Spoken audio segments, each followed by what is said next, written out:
증거할 이유. 복음 증거할 이유.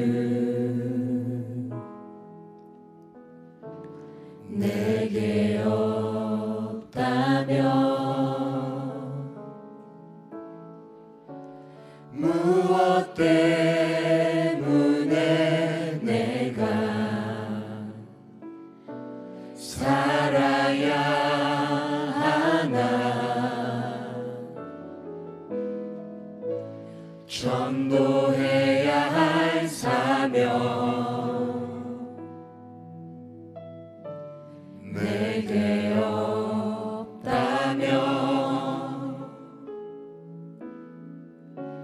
더 살아야 할 이유 나에게 없네. 푸른 마르고 꽃은 시들어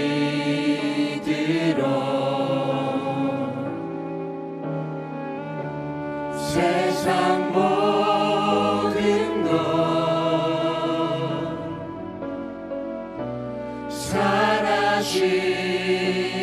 사라지리니 전하보다 귀한 영혼 저 하늘에 빛날 멸류관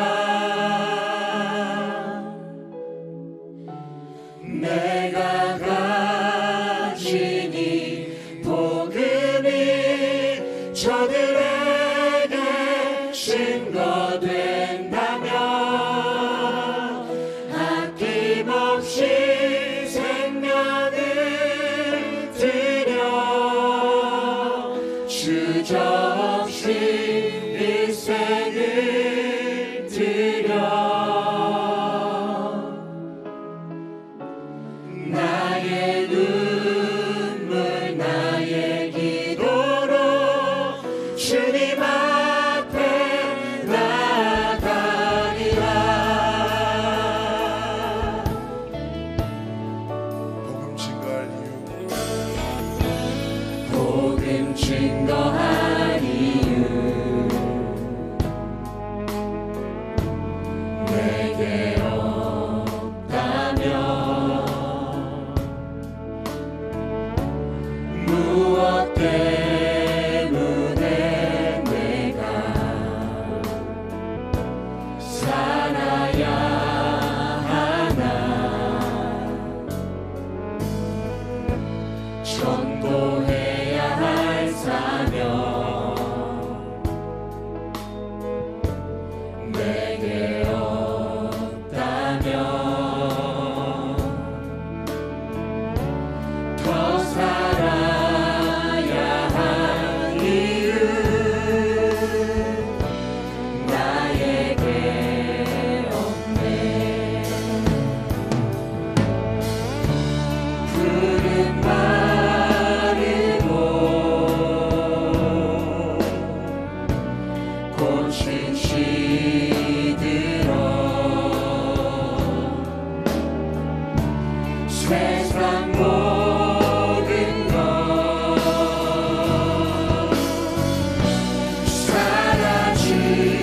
사라지리니 전하보다 귀한 영혼 저 하늘에 빛날 멸류관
13장 12절,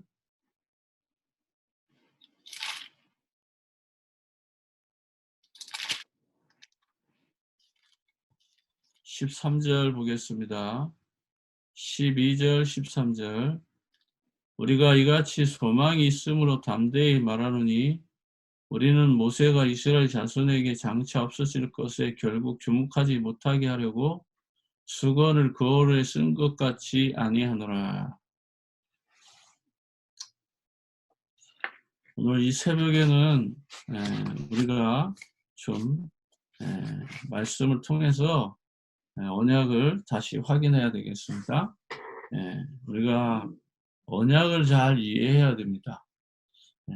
새벽 기도를 하는 것도 중요하지만 새벽 기도를 통해서 정말 성경이 말하고 있는 이 언약을 우리가 잘 이해하고 깨달을 때에 그 축복이 결국은 나의 수준과 관계없이 하나님이 주시는 것입니다.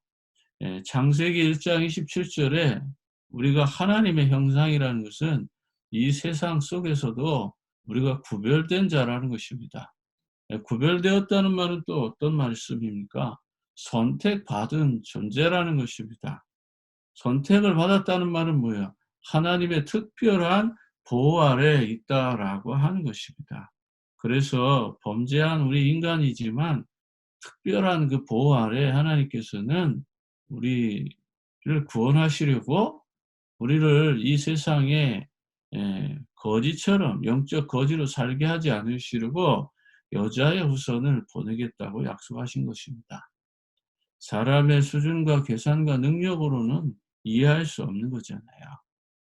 아담과 하와가 범죄했으면 당연히 죽어야 되는데 영적으로는 죽고 육신적으로는 살려두고 그 육신적으로 지은 죄를 문제의 근본 문제를 여자의 후손이 와서 해결해 주시겠다라는 것입니다.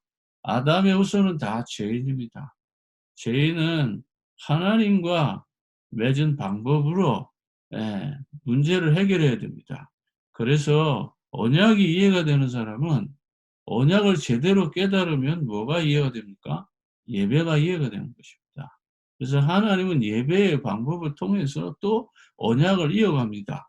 그게 창세기 4장이에요. 3장의 상권으로는 올바른 언약을 붙잡게 한 것이고 창세기 4장을 통해서는 예배를 올바르게 이해하라는 것입니다. 그래서 가인도 예배를 드리고 아벨도 예배를 드리는데 가인은 언약이 없는 예배를 드렸습니다. 그러니까 불신앙의 예배를 드리는 거죠. 네. 그러나 아벨은 어떻습니까? 언약이 있는 예배를 드린 거예요. 그러니까 순종하고 하는 거죠. 그래서 하나님 앞에 언약을 붙잡고 예배를 드렸는데 순종을 하느냐 불순종을 하느냐라는 것입니다. 그럼 그 언약의 핵심이 뭐예요? 창세기 3장 15절을 이어가는 거예요. 창세기 3장 15절 언약을 이어간다는 말이 무엇입니까? 그게 바로 피제사라는 거예요. 하나님은 그 당시에 피제사를 통해서 하나님과 만날 수 있었던 거예요. 인간이 가진 연약함, 그 죄를 해결할 수 있었던 것입니다. 그런데도 불구하고 우리 인간은 이 엄청난 비밀을 모르고 범죄하는 거예요. 그게 창세기 6장 사건입니다. 5장을 거쳐서 6장을 거쳐서 가인의 후손들이 농사를 짓고 목축을 하고 또 음악을 다루고 기계를 다루고 이러한 많은 직업들이 나눠졌는데 이런 과정을 통해서 창세기 6장에 홍수 사건까지 오는 이유가 무엇입니까? 언약을 이어가지 못했기 때문에. 그래서 하나님의 아들들이 사람의 딸들과 결혼해서 타락하고 범죄하다가 보니까 네피림 시대를 만난 것입니다. 그렇다면 우리는 어떻게 해야 됩니까? 이제 예배를 이해했다면 언약과 예배가 당연히 연결되어졌다면 자동적으로 세상과 더불어서 우리는 사는 거예요. 그러니까 이 언약과 예배를 현장으로 가져가기 위해서 우리가 기도하는 거예요. 새벽 예배를 통해서 우리가 기도하는 것은 언약을 이어가고 예배의 분위기를 이어가기 위해서 우리가 기도하는 것입니다. 그렇다면 이 기도는 어떤 기도입니까? 하나님이 함께하는 기도이기 때문에 우리의 수준과 상관없이 하나님이 역사하신다는 것입니다. 그런데 오늘 본문에 보니까 이스라엘 백성들은 어떻게 했습니까? 우리가 이같이 소망이 있으므로 담대히 말하노라 했습니다. 어떤 소망입니까? 예. 이 백성들이 말하는 소망은 뭐예요? 예? 육신적인 거예요. 눈에 보이는 거예요. 예? 모세가 쓴 그 영광을 갖고 싶은 거지요. 그러나 모세는 그 영광을 가려야 되는 이유가 뭡니까? 언약을 이어가야 되니까. 창세기 3장 15절 메시아를 더 빛나게 해야 되니까 자기는 주연이 아니고 엑스트라라는 걸 알고 있었던 거야. 자기는 꽃과 같고 풀과 같고 아침 안개와 같고 이슬 같은 걸 자기 존재를 알고 있었던 거예요. 하나님이 영광을 받아야지 어찌 사람이 영광을 받겠냐라는 것입니다. 그래서 13절에 보면 우리는 모세가 이스라엘 자손들에게 장사 없어질 것에 결국을 주목하지 못하게 하려고 수건을 그 얼굴에 쓴 것 같이 아니하노라. 수건을 안 쓰겠다는 거예요. 그렇죠? 그 말은 뭐예요? 예? 전혀 모세의 생각과는 전혀 반대로 가는 거죠. 이게 뭐겠어요? 이게 언약을 파기시키는 거예요. 창세기 3장의 언약을 버리겠다는 거예요. 예? 인간이 아무리 위대하면 얼마나 위대하겠습니까? 아무리 훌륭하면 얼마나 훌륭하겠어요. 하나님이 주시는 그 콧김만도 못한 것인데 하나님 입김 한 번만 불어버리면 모든 것 다 끝나는 것인데 예? 살리고 죽는 것이 하나님 손에 있지 않습니까? 예? 생명은 하나님께 있어요. 내가 죽고 싶다고 해서 죽는 게 아니라고요. 특별하게 사탄에게 씌어서 그런 것이지 진짜 이 생명은 하나님께 있는 거예요. 공중에 나는 새도 저 참새도 하나님 허락 없이는 결단코 죽지 않는 거예요. 이스라엘 백성들이 창세기 3장을 좋아하는 거예요. 가인의 예배를 좋아하는 거예요. 네피림을 좋아하는 거예요.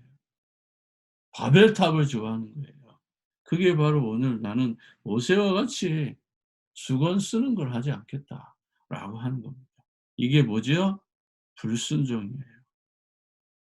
엄밀히 말하면 불신앙 때문에 불순종이 오는 거죠. 온전히 하나님을 바라보지 못하게 하는 겁니다. 왜 이런 일들이 일어납니까? 네. 구원에 대한 분명한 확신이 없기 때문에. 하나님이 나를 구원하신다고 하는 이 확신이 없기 때문에. 로마서 1장 16절 17절에 복음에는 하나님의 의가 나타나서 믿음에서 믿음으로 이르게 하는 구원은 전적인 하나님의 은혜라고 하는 이 구원의 확신이 없기 때문에. 두 번째로는 마태복음 6장 33절에 먼저 그의 나라와 그의 일을 구하라고 했잖아요. 응답에 대한 확신이 없기 때문에. 하나님이 분명히 우리 인생의 모든 문제를 해결하신다고 하는 이런 응답의 확신이 없기 때문에. 세 번째는 사도 바울처럼 인도의 확신이 없기 때문에. 사도 바울은 분명히 하나님께서 이 복음 가지고 예수 그리스도의 비밀을 깨닫고 언약을 이해하고 예배를 이해하고 전도와 선교의 현장을 이해한 자신을 분명히 책임질 거라는 분명히 확신이 있었잖아요. 그러니까 사도 바울은 로마도 보아야 하리라. 로마에서 증거하여야 하리라. 가이사 앞에 서야 하리라.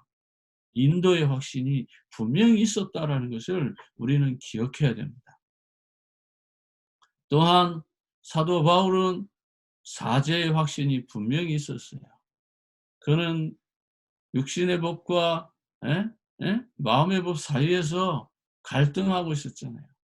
로마서 8장 1절에 그 갈등에서 어떻게 고백합니까? 오라, 이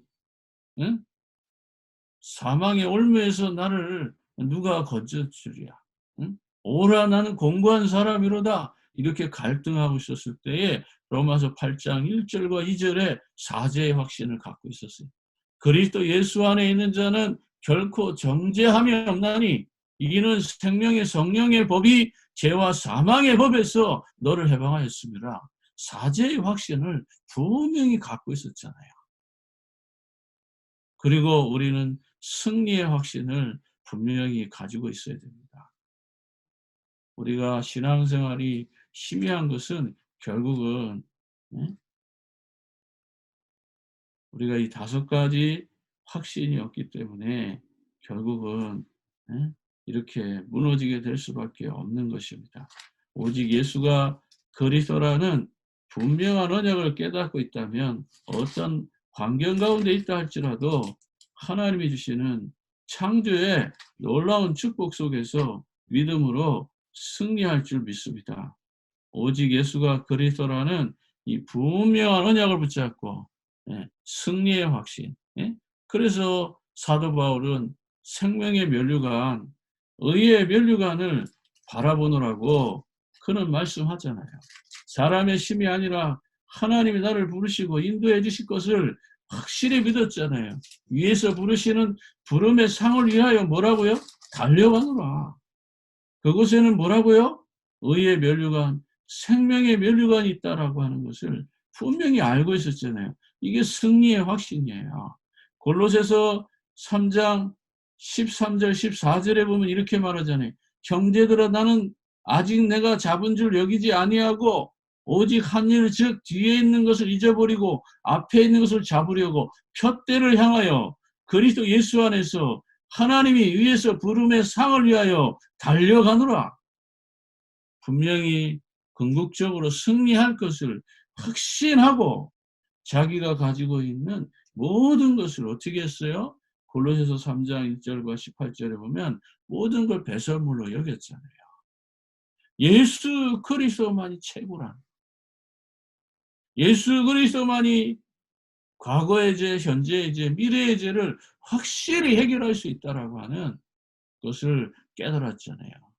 그래서 모세의 수건이 그 얼굴에 가려진 것은 결코 그가 영광을 받지 않고 메시아, 그 그리스도가 영광을 받게 하려고 하는 겸손한 모세의 모습을 우리는 보게 되는 것입니다.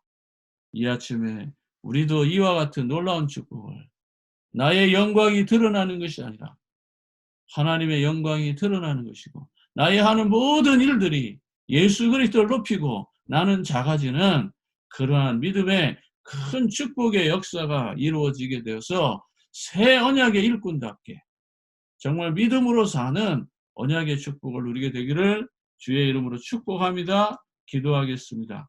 하나님 아버지 감사합니다. 이 새벽에도 하나님이 주시는 이 놀라운 축복을 누리게 하옵시고 우리가 정말 구원에 대한, 응답에 대한, 인도에 대한, 사죄에 대한, 승리에 대한 분명한 확신을 가질 수 있도록 주님 축복하여 주옵소서. 언약을 이해하고 예배를 이해하고 현장을 이해해서 전도와 선교의 언약을 붙잡는 귀한 사명 감당케 하옵소서. 모든 영광을 주께 돌리며 지금도 살아서 응답하시는 우리 구주 예수님의 이름으로 기도합나이다. 아멘. 주기도문으로 예배를 마치겠습니다. 하늘에 계신 우리 아버지여, 이름이 거룩히 여김을 받으시오며 나라에 임하옵시며 뜻이 하늘에서 이루어진 것 같이 땅에서도 이루어지리이다. 오늘 우리에게 이루어질 양식을 주옵시고 우리가 우리에게 죄 지은 자를 사하여 준 것 같이 우리 죄를 사하여 주옵시고 우리를 시험에 들게 하지 마옵시고 다만 악에서 구하옵소서. 나라와 권세와 영광이 아버지께 영원히 있사옵나이다. 아멘.